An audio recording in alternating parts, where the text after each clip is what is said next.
Welcome to our live press event to mark the filing in The Hague at the International Criminal Court of a complaint on behalf of the government in exile of East Turkestan. We have filed a complaint with the ICC prosecutor, and we are having our press conference today to outline what the complaint concerns and where we hope it will go in the future. We will be coming live from here in The Hague, where the complaint has been filed, and from Washington, D.C., where the headquarters is of the government in exile. Today is indeed a historic day. It is a historic breakthrough. It is the first time that a case has been filed at the ICC concerning the genocide and crimes against humanity being perpetrated against the Uyghur and other Turkish peoples. It also marks a tragic moment in history. The well-known Urumqi massacre took place in July at this time in 2009, some 11 years ago, when countless civilians were killed and injured, peacefully protesting against the clampdown by the Chinese authorities.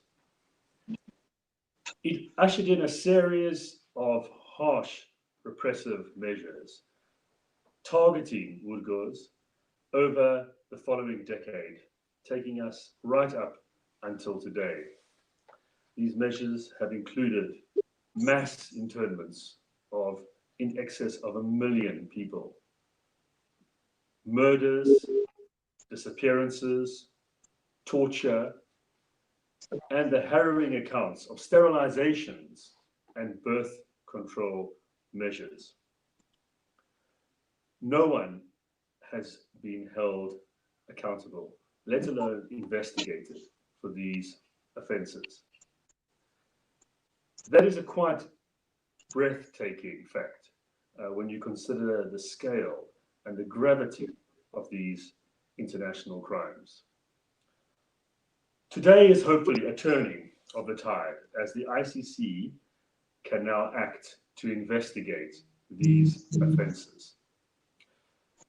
I want to, with that, turn over to those in Washington, D.C., at the headquarters of the East Turkestan government in exile, and ask to speak first the Prime Minister of the government, Mr. Saleh Hudaya, and he will be followed by the President, Mr. Ghulam Yakhma, who will speak in Uyghur, and his speech will be provided in English by the Vice President of the government, Mr. Abdulahat Noor.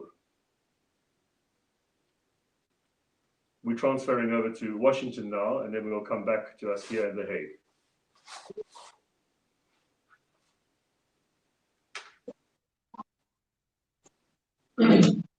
Good morning, everyone. Today is a very historic day for us.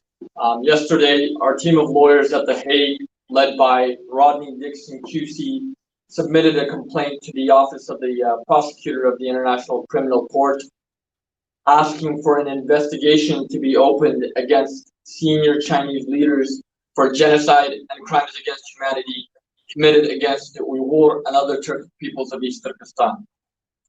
As set out in the complaint to the ICC, crimes against humanity have historically been committed in East Turkestan by Chinese forces since the Qing dynasty's occupation of East Turkestan in 1884.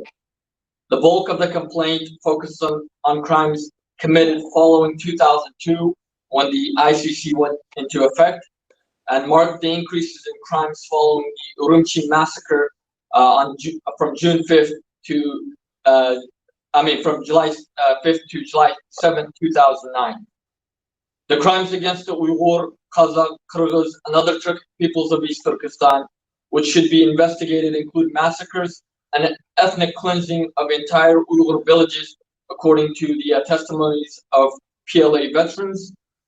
These crimes also include the mass internment of over 3 million Uyghur, Kazakh, Kyrgyz, and other Turkic peoples in what China calls vocational training centers, political re-education camps, and counter-terrorism centers, which are in reality concentration camps.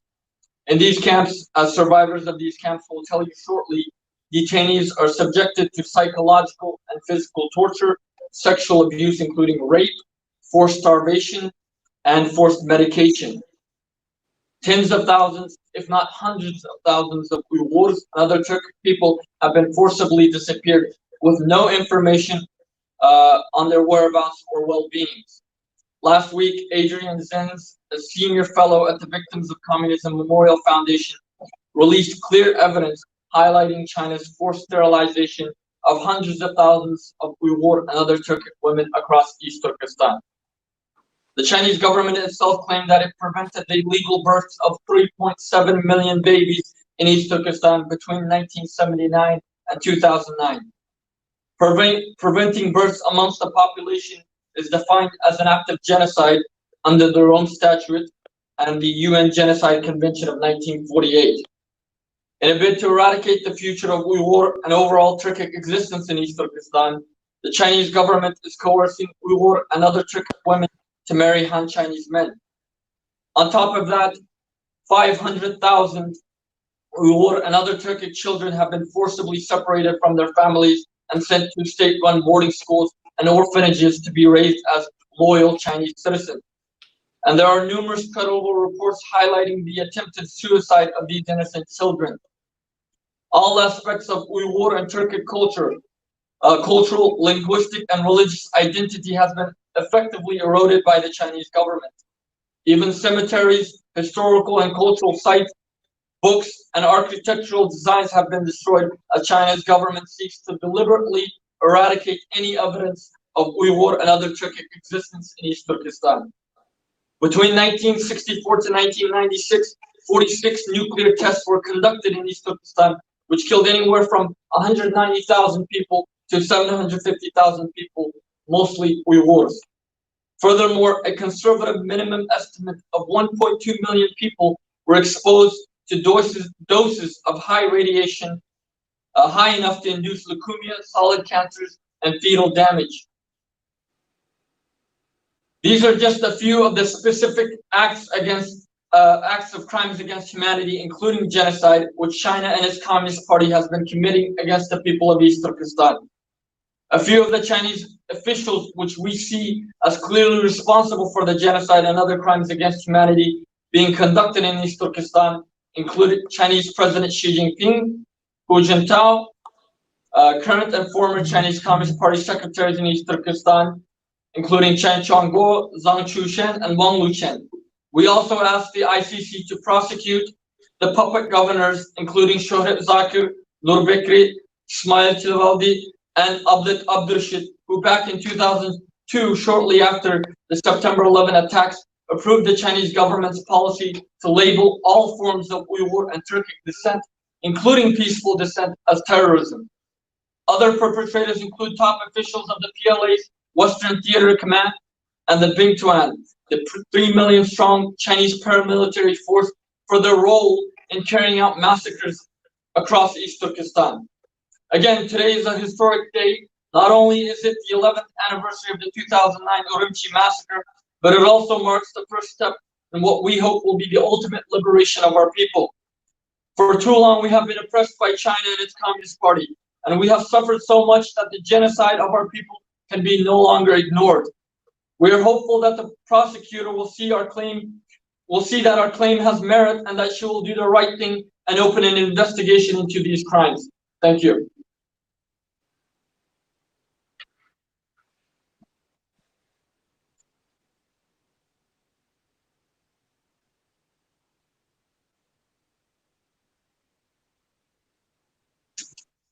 And now our Vice President, Mr. Ghulam Osman, will be giving a statement in Uyghur.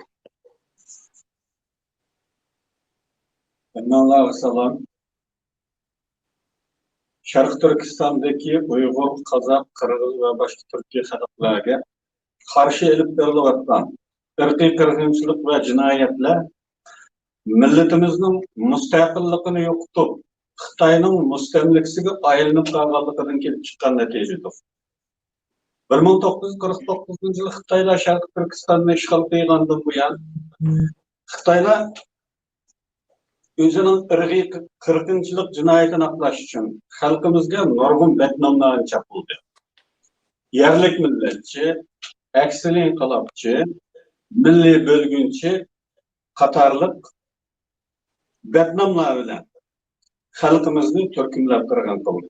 11-sentabr voqeasidan keyin dunyo miqyosida ko'tarilgan islomga qarshi kayfiyatdan foydalanib, xalqimizning mutlaq ko'p sonliq nufusining musulmon bo'lishidek alohidligini nazarda tutib, endi xalqimizni xalqaro islom terrorizmiga bog'lab, zo'rg'a islom terrorizmiga bog'lab yo'qotishga boshladi.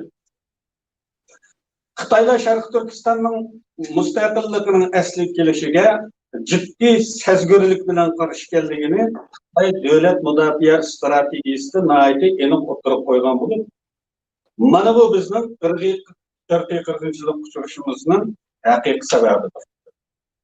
Uyg'ur tarixchilari Uyg'urlarning 6000 yillik tarixga ega ekanligini, shundaqla Sharq Turkistonning mustaqillik tarixining nihoyatda uzunligini bu tarix ichida qisqa muddatlik ishg'oliyat zamonlaridan boshlab hech qachon Xitoy tuprog'ining bir parchasi bo'lmaganligini faktlar orqali isbotlaydi. Sharq Turkiston 1876-yili Qing sulolasining tajovuziga uchrab, 8 yillik urushdan keyin munqarizlik uchragandan keyin tunji qatim bu zamin Xitoy tilida yangi chegara deb atalgan, yangi chegara ma'nosida berilgan Xinjiang deb atalishga boshlagandan keyin Sharq Turkiston xalqi bu ismni bugungacha e'tirof qilgani yo'q. 20-asr ichida Sharq Turkiston xalqi ikki qatim mustaqillik jakolagan. 1933-yili 12-noyabrdan 34-yili 16-fevralgacha aprelgacha davomlashgan birinchi jumhuriyat Xitoy va Sovet armiyasi tomonidan munqaris qilingan. 1949-yili 12-noyabrda ikkinchi qatim mustaqillik jakolab Sharq Turkiston jumhuriyatini qurgan.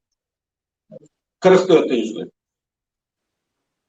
Hammaga ma'lum bo'lganidek, kommunist Xitoylar tomonidan qurilgan bugungi Junxa Xalq Jumhuriyatidan yillar avvallar Sharq Turkiston Jumhuriyati dunyoga kelib qolgan. O'ydirib chiqarilgan bir aeroplan qazasi bilan yo'qotilgan Sharq Turkiston Jumhuriyati rahbarlari aslida general polkovnik Pavel Solplatovning aslimasiga asoslanganda 49-yil avgustda KGB tomonidan Moskvada o'ldirilgan. 1949-yil oktyabrdan boshlab Sharq Turkistonga istilo harakati boshlagan kommunist Xitoylar 1949-yil 22-dekabrda mustaqil Sharq Turkiston Jumhuriyatini munqaris qildi.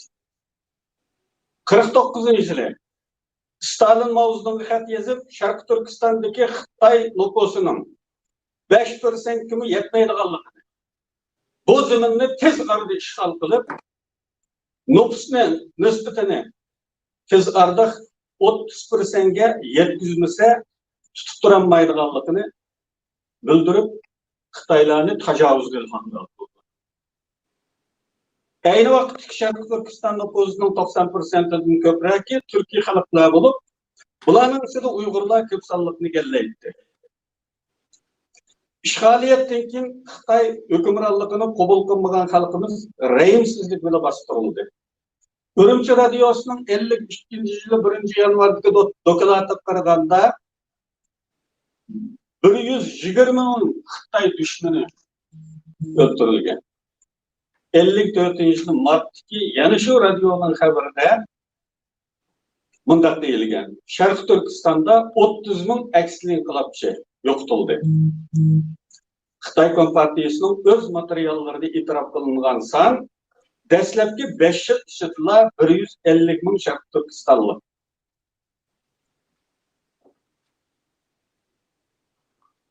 Necha 10 yil mobaynida Xitoy hukumati Sharq Turkistondagi Uyg'ur va boshqa turkiy xalqlarni yo'qotishning umumiy strategiyasining bir qismi sifatida mustamlikchilik va irqiy qirg'inchilik siyosatini qadamma-qadam yo'l qo'ydi.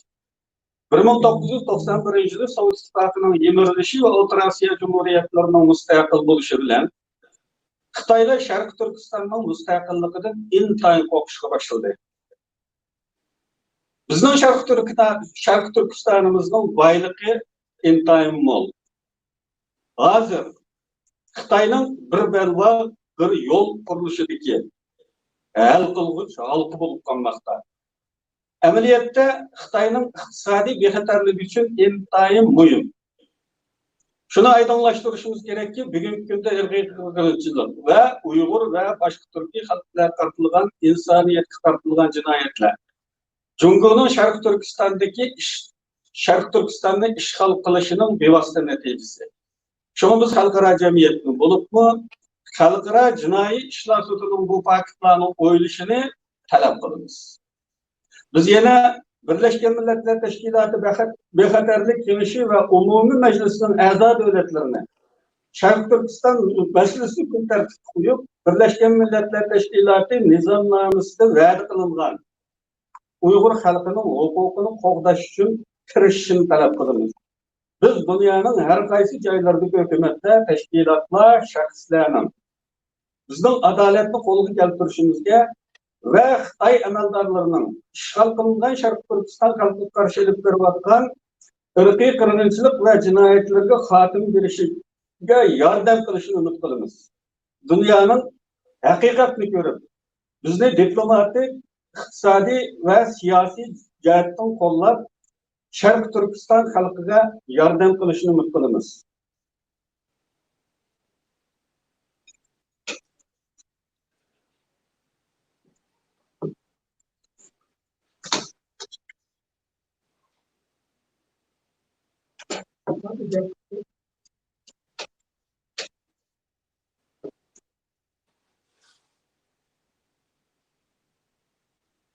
Hello, everybody.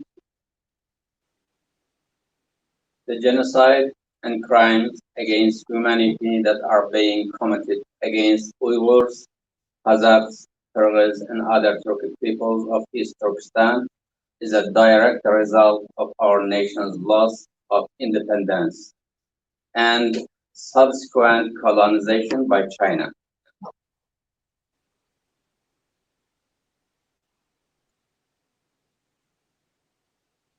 Since China occupied East Turkestan in 1949, it has put numerous labels on our people in order to justify their crimes.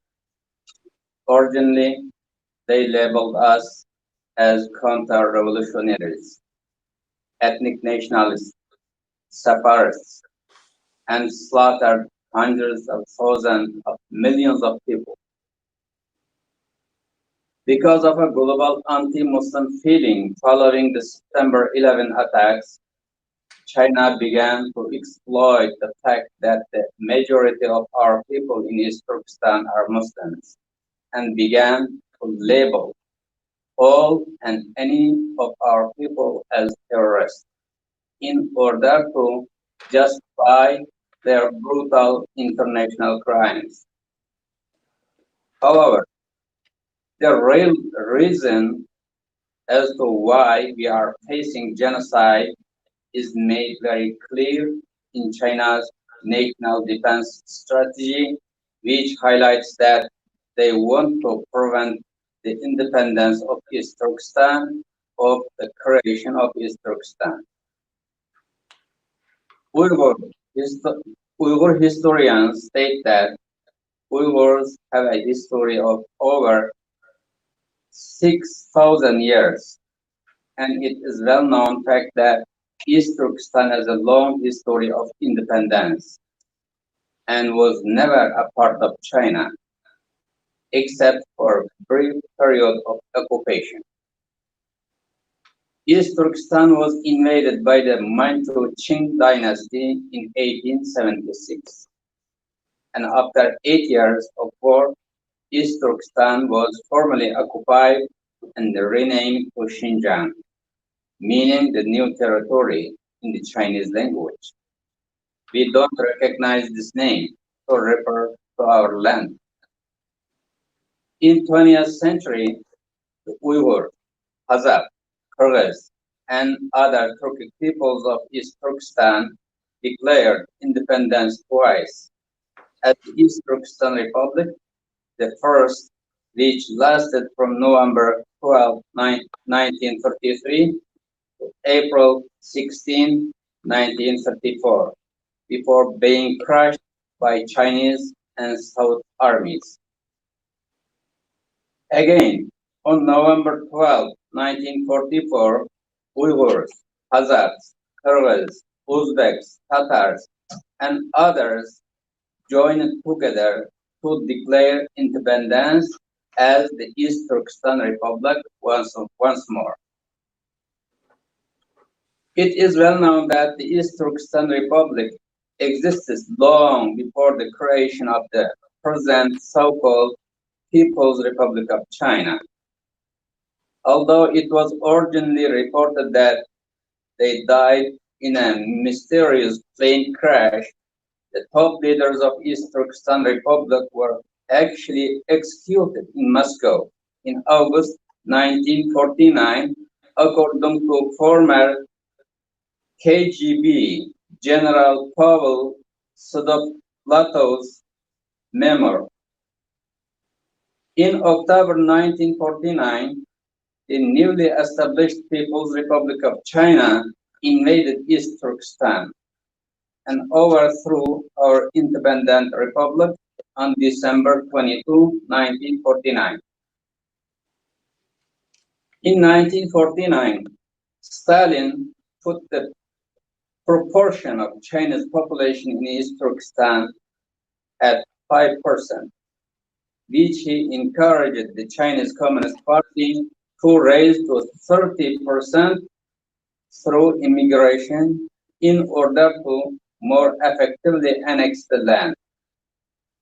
Over 90% of East Turkestan's population at that time was Turkic people, with Uyghurs making up the majority, followed by Kazakhs.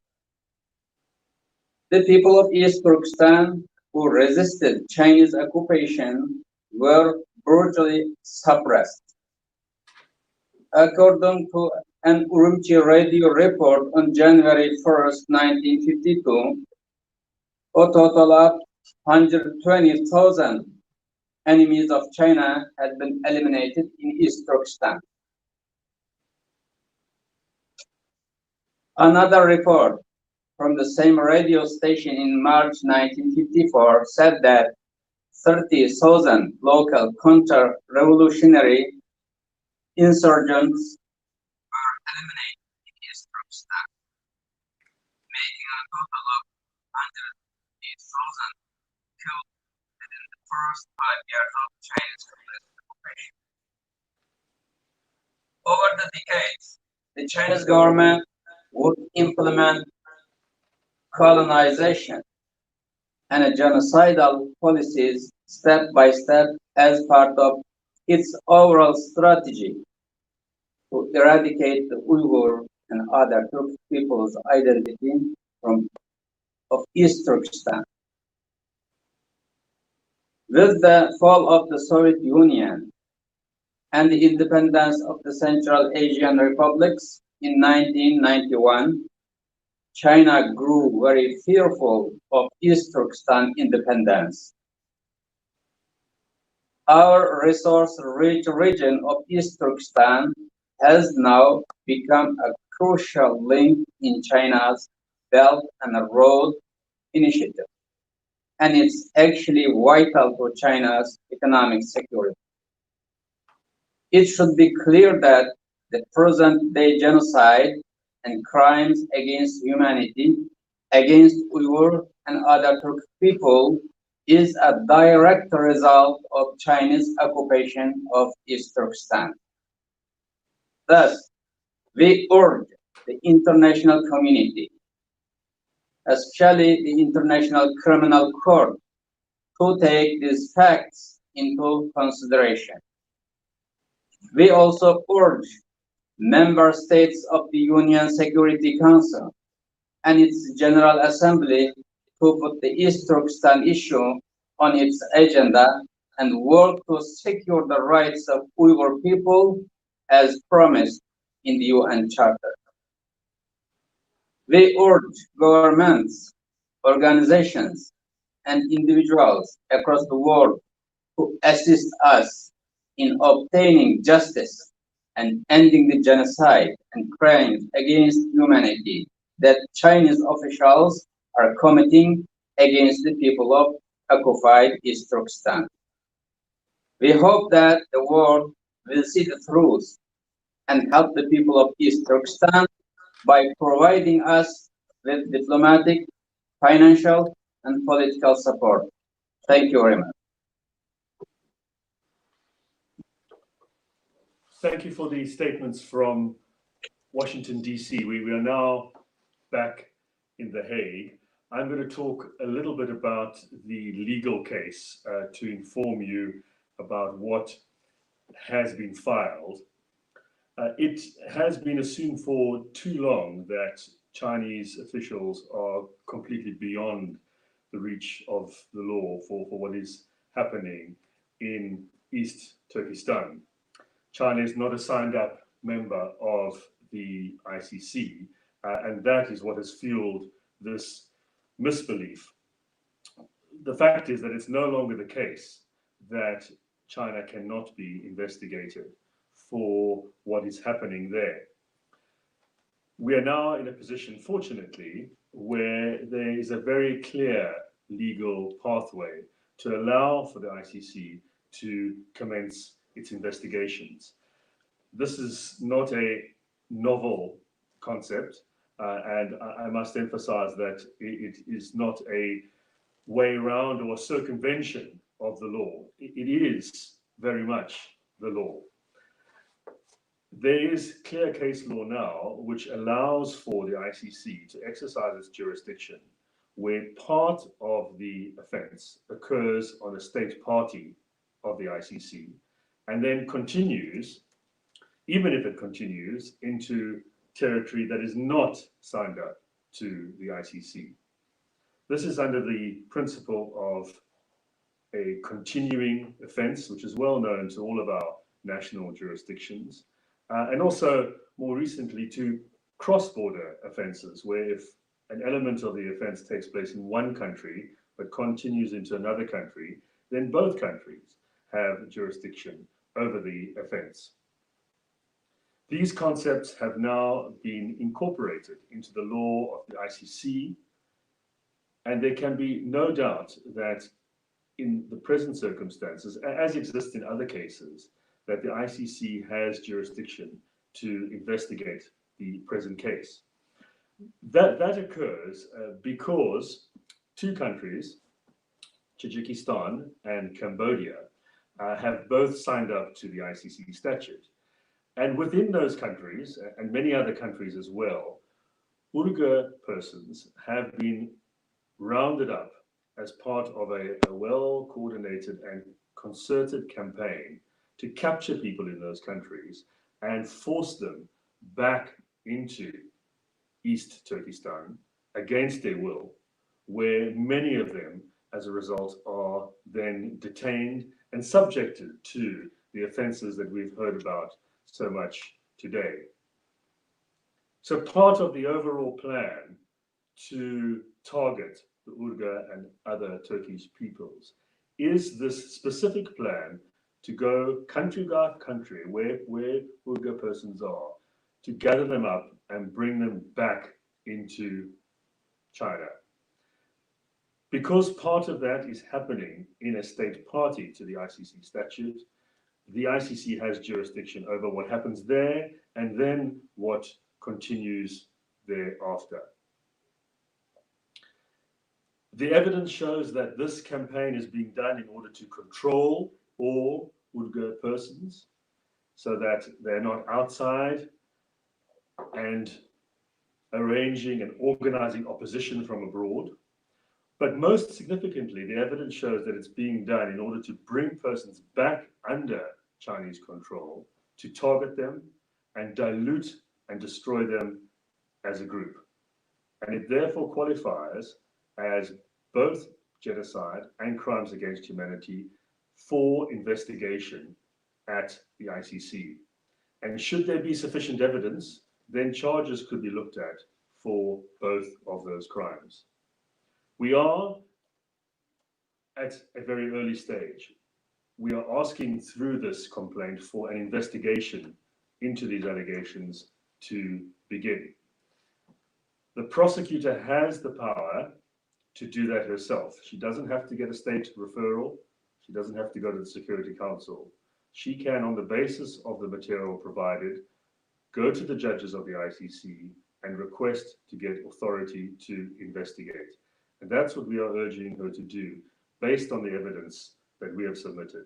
Witness testimony, reports, including from the UN, and other material, which she should review and which she can add to through her own investigations as well. She can call witnesses to come here to The Hague to give evidence, and on that basis proceed to the judges to open an investigation. And should there be sufficient evidence, then to look to bring charges and prosecute. It is a very early stage we are at, but a very important one, because if the prosecution does the correct thing and opens an investigation, she will undoubtedly be sending out a very telling and crystal clear message that these allegations are very serious and they merit investigation. That in and of itself could have the positive spin-off of deterring crimes that are going on at the moment. And the prosecutor certainly has the power to look at all of those in the chain of command, right up to the highest levels.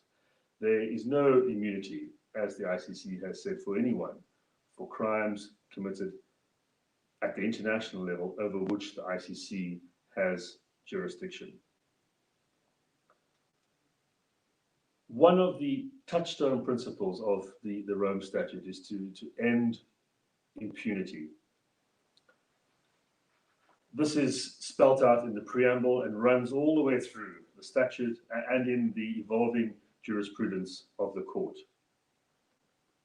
The prosecutor now has an opportunity in this situation to put that into practice and to ensure that this chance is not squandered. We wish to emphasize that the court was established for exactly these kinds of very solemn and serious cases. They will certainly define the ICC's legacy and most significantly breathe life into the noble principle that those who cause harm and suffering to fellow human beings must bear the consequences of their action, namely justice and accountability. I know we're not going to be able to take any questions today because of the fact that this is a virtual press conference, but if there are any questions arising on the legal side of the case, where it is likely to go, those can be sent through by email and we'll certainly address all of those. I just want to round off by saying, as I'm sure many will be thinking, well, what's going to happen next? It's very difficult to specify because there is no timetable that the prosecutor has to abide by. She now has to consider the complaint as expeditiously as possible and decide whether to take the next step of applying to open an investigation. We will certainly be urging her to do that as swiftly as possible, given that the crimes are going on at the moment. We will be looking on behalf of our clients to meet with the prosecutor to provide further information and evidence and assistance so that that decision can be taken as soon as possible. So that is in effect the next step, that decision must be considered and taken without further delay. And we are hopeful that the prosecutor will prioritize this case, given the fact that persons are, as we speak, subject to the alleged crimes, and also because those who hold power and who are perpetrating those crimes continue to do so without any investigation. I'm now going to, having dealt with the case, hand over to two victims of the concentration camps inside East Turkestan. They are both concentration camp survivors, and they're going to give their accounts to provide a example of what is happening. We have submitted a lot of witness testimony. There are, of course, countless reports. We're not able to go through them all today. These will just be two that we have, but there are many, many more that have been submitted to the ICC prosecutor. Firstly, I'm going to call on Mr.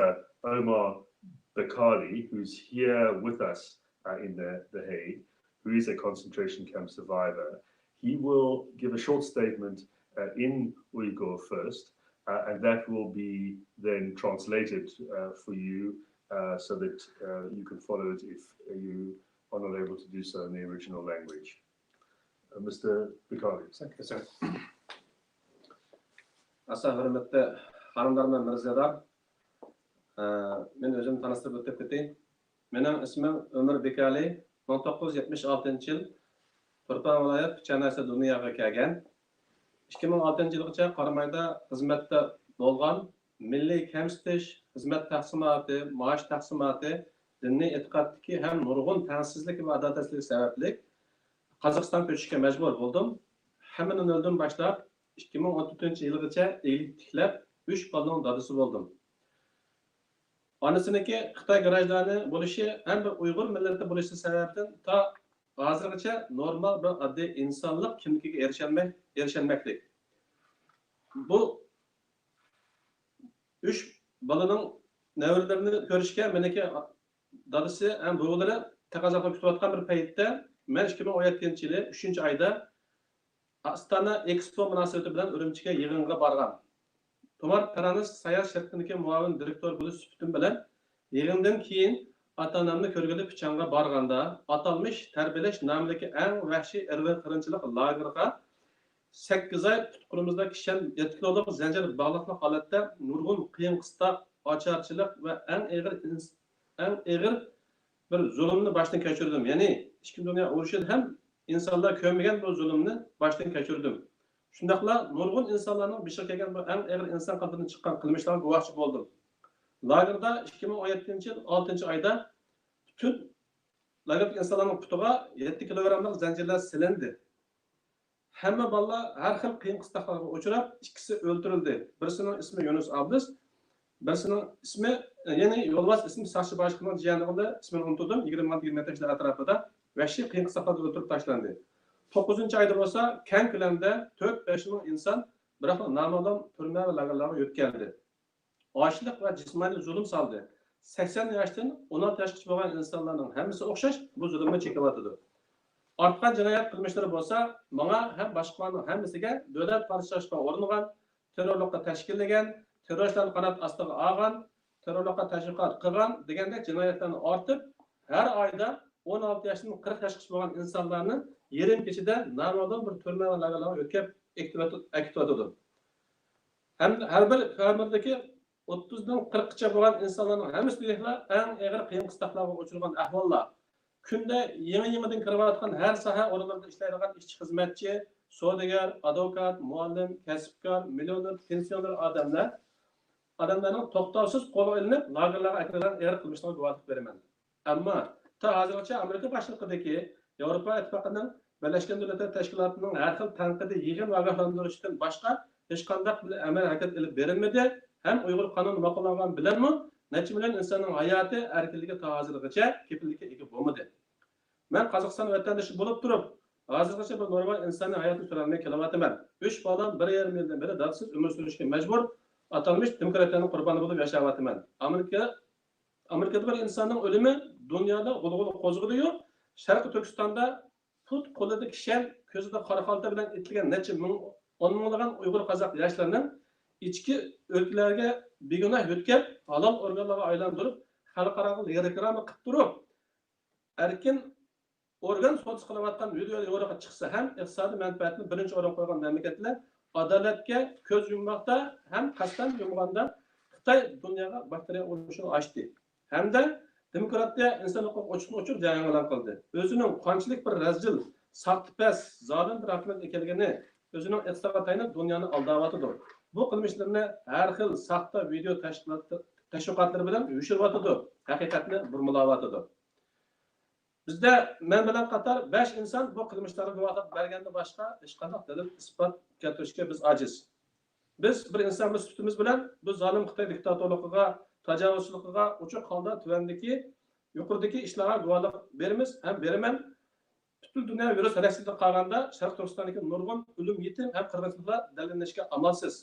Mening 76 yoshdagi sog'lom dadam ham shu lagerda o'tirib tashlandi. Normal 1 millioner akamning ba'zilari qiystirtilgan bir erkaklik hayotini surish imkoniyatidan mahrum qoldi. Shundaqla nurg'ulg'an qozoq uyg'ur qarindoshlarimiz bu Sharq Turkistondagi hurlikka va adolatga erishtirish uchun bu yo'ldan qaytmayman.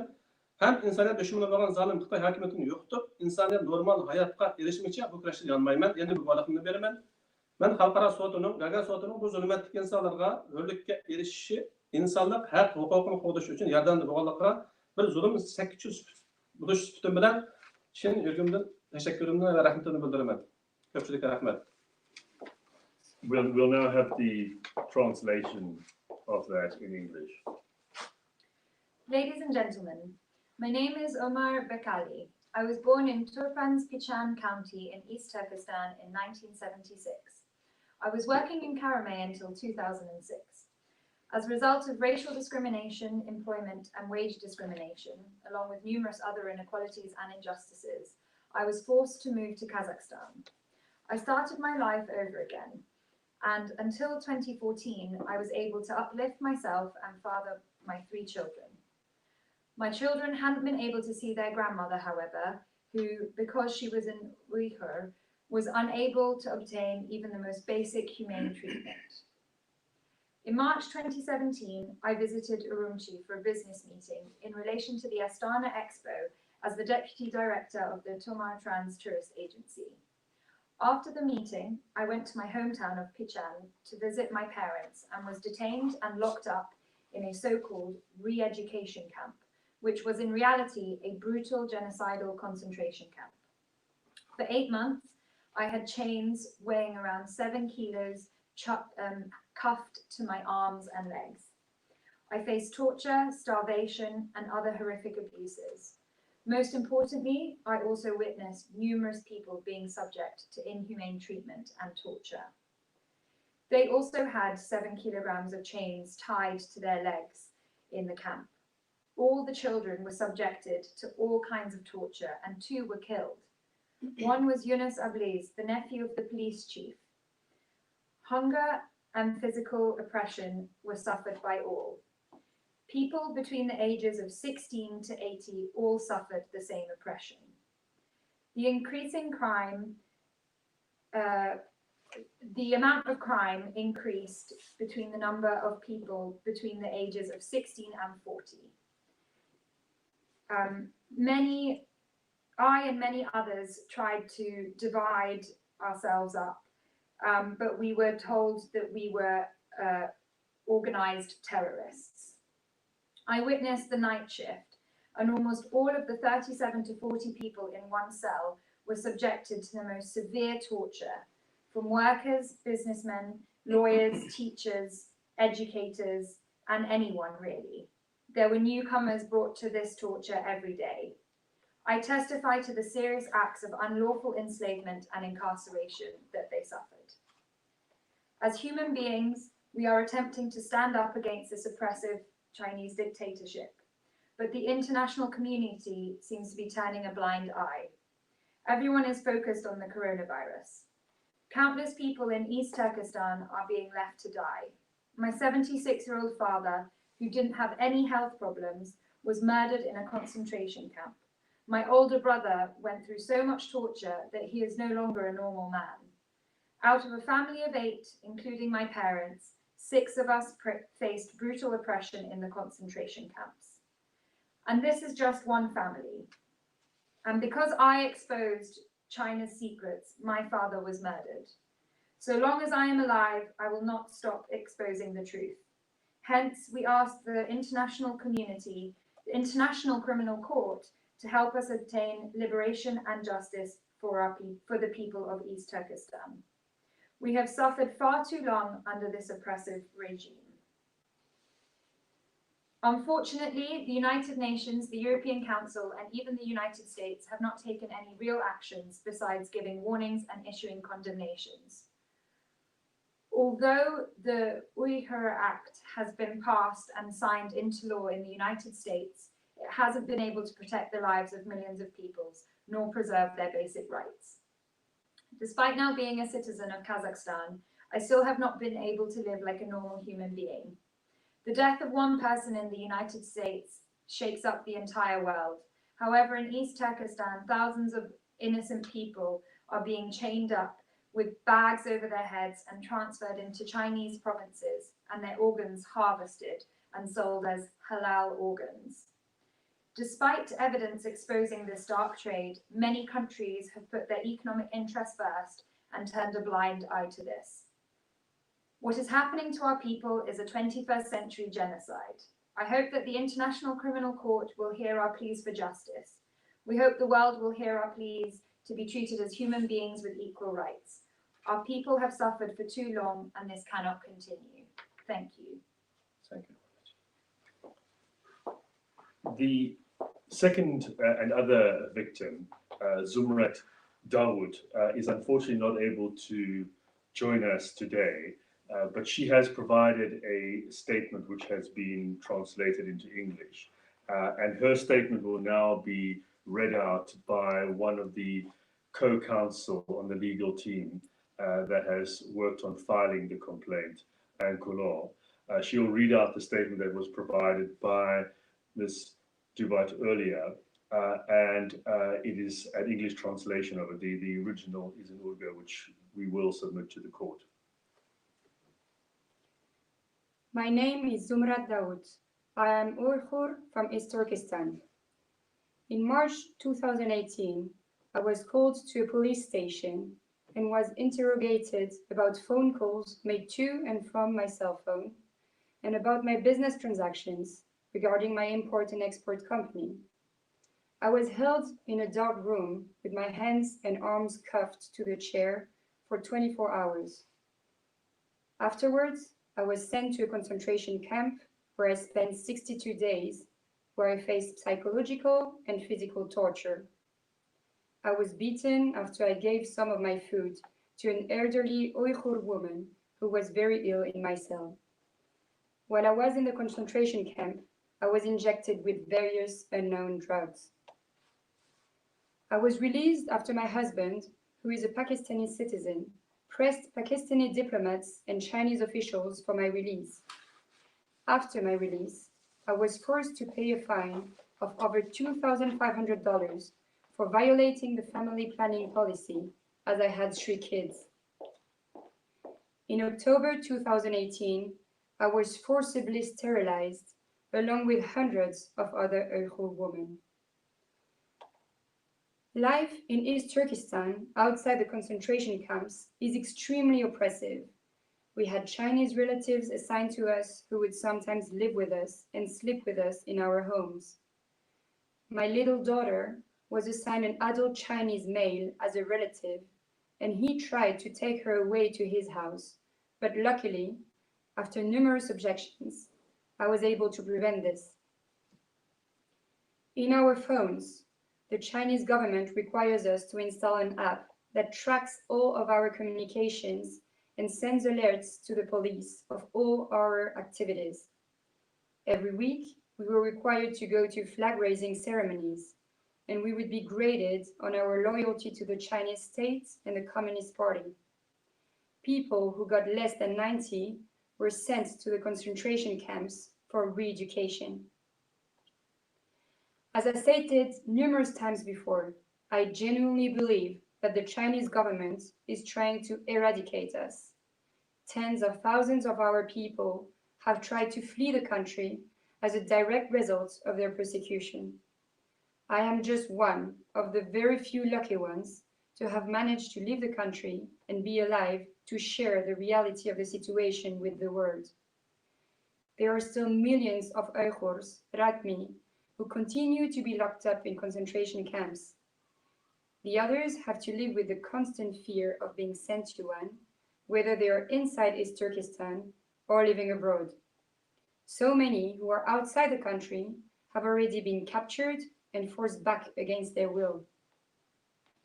Thus, I again call on the world to help us, to take action, and to save our people from being wiped out. I hope that the International Criminal Court will investigate and prosecute the Chinese officials who were responsible for the genocide and crimes against humanity in East Turkestan. I pray and hope that the world will help us obtain justice and liberation from Chinese oppression and occupation. Thank you. Ms. Darwood apologizes again for not being able to join us. That was a reading of her statement. Finally, now I'm going to turn over to the Interior Minister of the East Turkestan government in exile. I'm very honored to have Mr. Nuramet Kurban with me here in The Hague today to say a few final words, which will then be translated.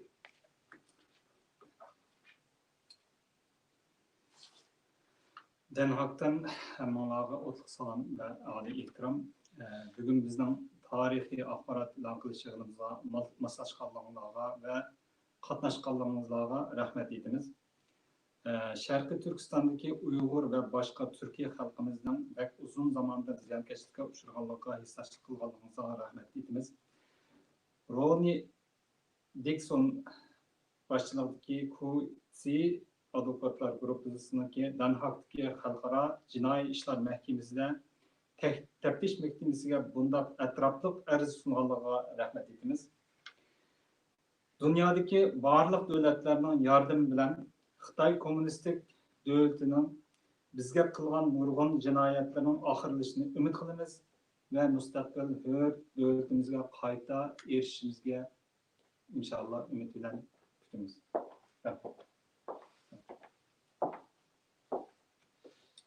Thank you everyone for tuning into our historic press conference today and for following the story of the Uyghur and other Turkic peoples of East Turkestan who have been persecuted for too long.